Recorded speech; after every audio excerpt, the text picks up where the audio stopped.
Happy birthday to you, happy New Year's to you, happy anniversary and whatever significant day of the year it is. Are they the days that we set goals? In the next 12 months, this is what I'm going to achieve or this is what I'm going to do. Have you noticed, however, this is observation from a lady that's lived on the planet for a long time, that people often set goals for the 1st of January. And by the end of the 1st of January, they've already broken the New Year's resolution, or within a week or a month or 3 months of setting a series of goals for a 12-month period, they've either forgotten about them or it's become all too hard. And I share that because I have a lot of people in my life who tell me what their goals are. I want to do this, I'm going to do this, I will achieve this. But what percentage of people actually do it? How do you go from being a goal setter, I want something, to being a goal achiever, I've done it? And that process in between for me is really interesting and something that I've been studying, analysing, researching all of my life. Because it seems that the people that achieve their goals, the people that set a goal and actually do it, have a very different headspace than the people that say on the 1st of January, I've got some New Year's resolutions and this is what I'm going to do. So it's a personal question for you. What do you want to do? Do you really want to do it? And if you really want it, what's going to make sure that you actually do it? And could it have something to do with the person that you are, not the time frame? And so I'll use an interesting time frame. If you're an Olympic athlete, so you've got 4 years between Olympic Games, how do you stay focused for 4 years? There are some Olympic athletes that have been to 2 Olympic Games, 3 Olympic Games, even 4 Olympic Games. How do you stay focused for 4 years, 8 years, 12 years, 16 years? They're the people that I'm really interested in.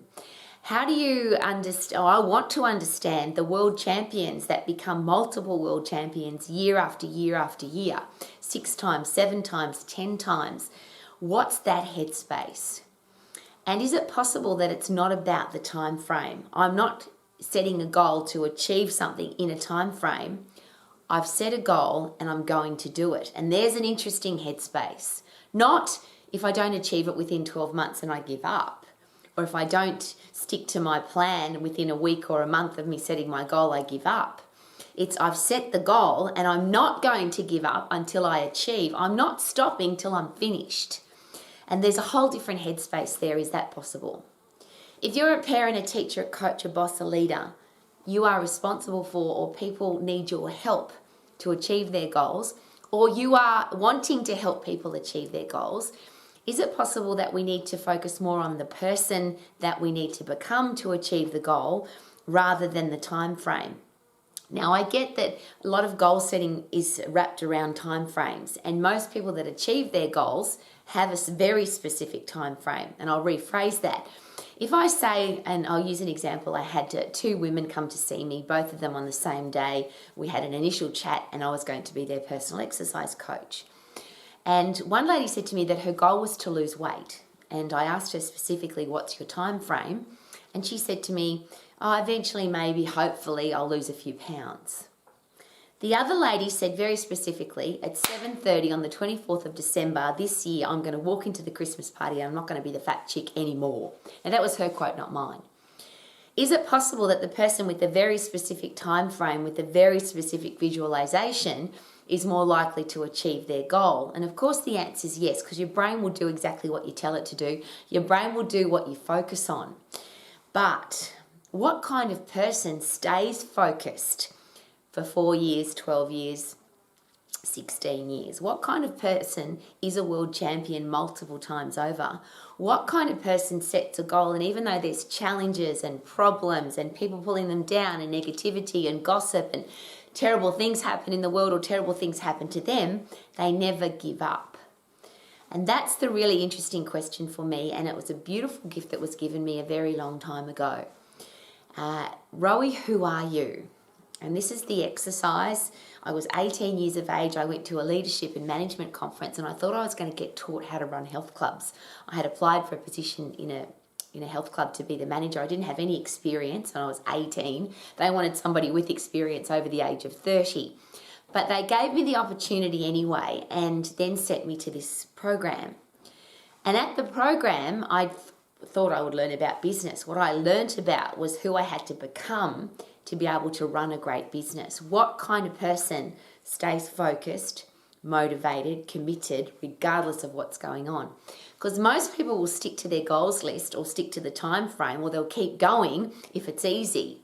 If it's easy for me to get up and do it, I'll do it. But if a challenge arrives, or if I'm tired, or if I'm stressed, or if I'm hungry, or there's any big thing that comes into my life that distracts me, then I stop doing it. I give up.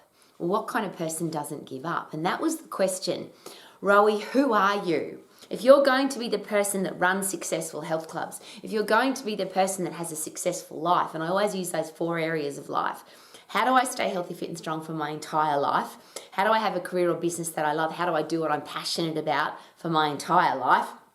How do I become financially free, financially secure for my entire life? And how do I make sure that I only have great people, respectful people in my inner circle for my entire life? What kind of person do I have to become to make sure that I can achieve those things? Because for me, they're the ultimate goals. Be healthy, fit and strong, have a career or business that you love, be financially free and have great people. Now, there's lots of other different goals that we set, all kinds. But if I have a very specific focus on those, what kind of person do I have to become that, or to be in that situation? Who do I have to become? And that was a really interesting exercise. So there's 2 parts to this, and I often share it, and I certainly share it with all of my students, Max Exercise professionals, Max Business professionals, and all of my colleagues in my life. I always ask this question. Please give me 5 words to describe who you are, or who you want to be, or what you want your reputation to be. And when I was given this exercise to do at 18 years of age, the words came for me very quickly. I knew exactly who I wanted to be. I knew what I wanted my reputation to be. So for me, it was tough and fair, positive, stylish, disciplined and professional. That was the person I knew that I was going to be, wanted to have the reputation of. But the next question was, if somebody comes into your life right now and looks into your life when you're not there, so they don't actually get to meet you, they just look at your life. So they come to your house. They look at your car, they look at your library, they look at the 3rd drawer, 2nd drawer in your kitchen, they have a look at your toothbrush, they have a look under your bed, they have a look at your bank account, they have a look at your music selection, they have a look at the people that you have in your life. What kind of person would you be described as? So let's say it's an FBI agent or a federal police officer has to look into your life when you're not there and then come up with 5 words to describe you. And that's where there was a disconnection. I knew who I wanted to be known as. I knew what I wanted my reputation to be. But if somebody had looked into my life that day, they would not have found a tough and fair, positive, stylish, disciplined and professional woman. That wasn't what I was living at the time. So I then understood that if I wanted to achieve goals, if I wanted to be the person that could run successful health clubs, and I wanted to be known as a tough and fair, positive, stylish, disciplined and professional woman, every area of my life had to be that. So I had to go home and do some cleaning up and some fixing up and some changing. Not because other people wanted me to do it, I wanted to do it. And I'm asking you that very personally. Yes, set goals, and yes, have a time frame to achieve them, and yes, visualize them. But what kind of person do you have to be to achieve those goals? And if I'm not disciplined, and I use the making your bed example on a regular basis. If somebody had gone into my house at 3 o'clock in the afternoon and they'd never met me before and my bed wasn't made, would they think that I was tough and fair, positive, stylish, disciplined and professional? The woman doesn't even make her bed. Now, I've always made my bed, so I use that as an example because it doesn't embarrass me. But these couple of things were very embarrassing. If you looked in my library, you would have found some really trashy novels. Tough and fair, positive, stylish, disciplined and professional women don't read trashy novels. So I went home and just threw them away. I didn't even give them away because I didn't want somebody else to put that trash in their brain. If you looked in my fridge that day when I was asked the question, who are you? There was some green cordial and some rotten bananas. Now that is, if you look in there, you don't go, wow, there's a disciplined professional woman who lives here. I'm not sure what that's all about. I had to make some changes to the person that I was so that I could achieve my goals. The other questions that were asked of me were, what are your core values? What do you stand for? What would you die for? What do you believe in so much that you would die for it? that becomes part of your reputation. And a lot of times people share that they've got goals. But when I ask the question, would you die for that? And there's my favourite quote of all time, and I use it all the time.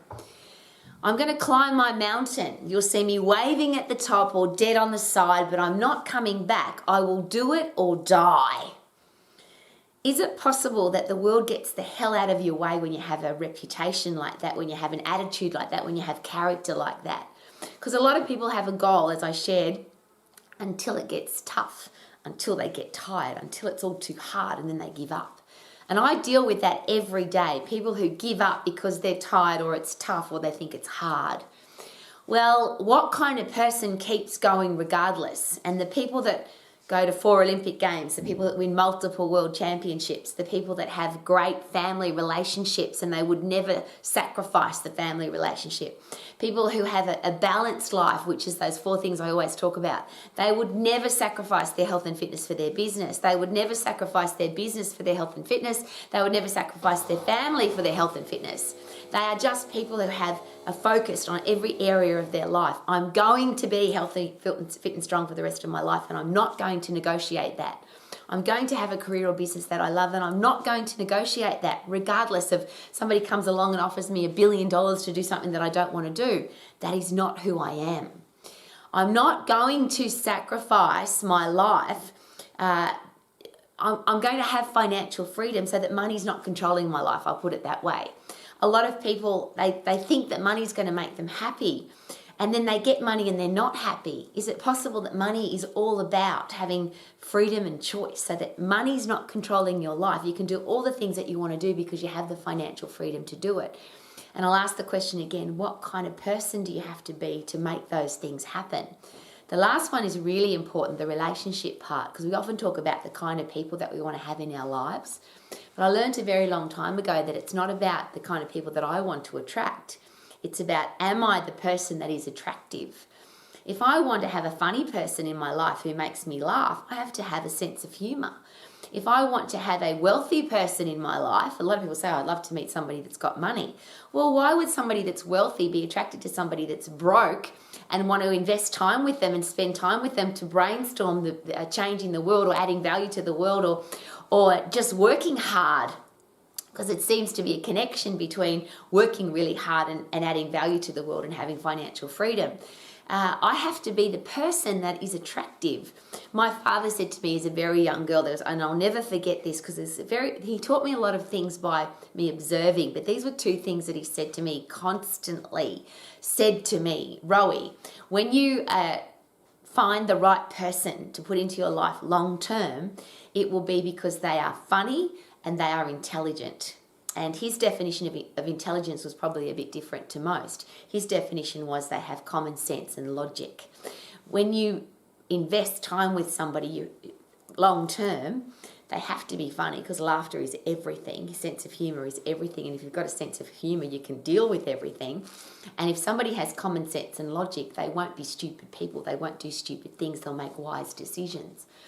But for me to attract somebody that's got a sense of humour and somebody that's intelligent, I couldn't be a boring person that was dumb and had no knowledge and didn't study and didn't learn. Now, I'm very privileged. I have a husband who's incredibly funny and incredibly intelligent, and he's the most logical, common sense person I've ever met. But I wouldn't have attracted that kind of person into my life if I wasn't that person. So regardless of the day, whether it's New Year's Day, whether it's your birthday, it's a significant day when you set goals. Could it be a really good idea that, yes, I want this, and yes, this is the time frame, and yes, I can visualize myself achieving it. But could the most important question be, who am I? What kind of person do I have to be to stay committed and focused to that goal so that I can actually achieve it? And then if the time frame arrives and you haven't achieved it, you're not going to give up because it's my mountain. I'm going to climb the mountain. You'll see me waving from the top or dead on the side, but I'm not coming back. I'll do it or die. It's my favourite quote for a reason. So I decided at 18 years of age to be tough and fair, positive, stylish, disciplined and professional. Regardless of the weather, regardless of whether or not I was tired or people were pulling me down or criticising me or being negative or gossiping. Regardless of what the government was doing, regardless of what the world economic situation was, regardless of whether I was sick or injured, I would be tough and fair, positive, stylish, disciplined and professional. Now, I get criticised a lot and I love it because people say to me or say to other people about me, that can't be real. Rowie's, you can't exercise every day. You can't have a clean house every day. Why would you have look after your fingernails and your body every single day? These are some of the things I get criticised for, and I love it. Because if you look into my life, that when I was 18 years of age and you looked into my life, you would not have found a tough and fair, positive, stylish, disciplined and professional woman. I had to make changes. I had to choose to be a different person, and I did. And now I would love to invite you into my life, and I do every day. That's what Romax is all about. I need to be the living, breathing example of healthy, fit and strong, career or business that you love, financial freedom and great relationships. Because otherwise I'd just be full of cow poo. And we hear a lot of that, don't we? People who talk about what they're going to do, people who set goals and don't achieve them, people who get onto social media and proclaim to the world, I'm awesome and this is what I do. But ultimately, at the end of my day, at the end of your day, we have to look at ourselves, or we have to be inside our own head. You don't have to look in the mirror, but I do. I look in the mirror at the end of the day and I say, Rowie, what did you do today to make sure that you're healthier, fitter and stronger, and you will be healthier and fitter and stronger tomorrow? What did you do today to get better at your career path? What did you learn today? What did you do today to make sure that your financial freedom is safe and secure for your entire life, so you never have to rely on the government or your family to support you? And what did you do today to make sure that you are an attractive person so that you can attract great people into your life? Now, the beautiful thing about that last question is if you like yourself, if you respect yourself, if you've got great self-esteem, even if you don't have other people in your life, it doesn't matter because you like who you are. And could that be very attractive to other people who like who they are? And I'm very privileged that I have a husband who is the same. He's a powerful, passionate, positive person. That's two independent people that don't need each other. We just appreciate having each other in each other's lives. I'm sharing all of that with you because if you are going to set a goal, perhaps consider how important it is to be the person that can achieve the goal. Who do I have to become to make sure that on New Year's Day, on my birthday, on any significant day of goal setting, that I become a goal achiever, not just a goal setter? What a great question.